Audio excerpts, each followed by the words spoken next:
hard on me to tell you this. My papaw died in 1940. 19 years before I was born, my papaw died. They had just let him out of federal prison for murder. It was all over liquor and money, and he killed a house full of people, men, women, and children. Then he drove home and killed my grandmother and put a 7-day-old baby between her dead, cold arms and left. Later, Papa was born back in the 1800s, 1886, I think it was. Later, they found him guilty of mass murder and put him in maximum security prison for the rest of his life, and that's what they should have done.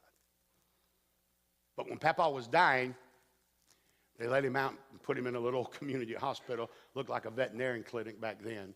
My Papa was mean, he's tough. But he was so shriveled up where they had worked him to death in that prison. He was just a little shriveled up, frail man about that big around. And my daddy said when they called us in that my daddy was dying, he said, I had a pillow about that thick. And he said to my daddy, he said, Hudell, put that pillow under my head.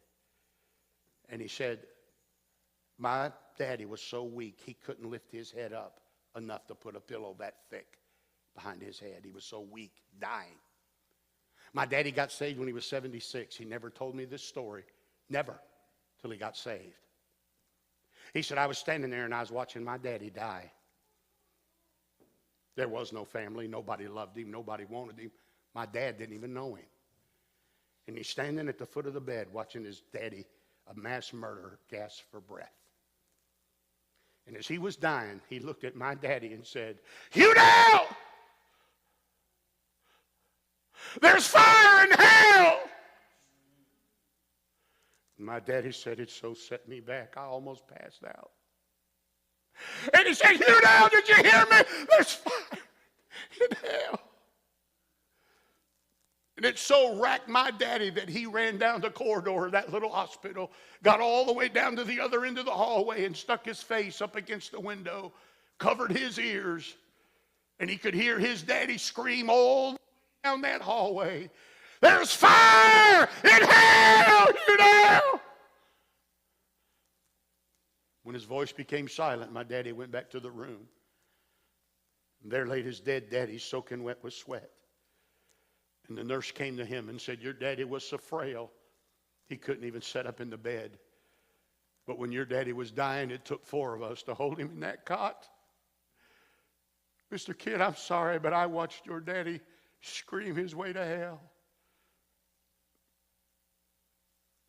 You wonder why I don't play around in the pulpit. You wonder why I'm not a clown. You wonder why we're building his church on preaching.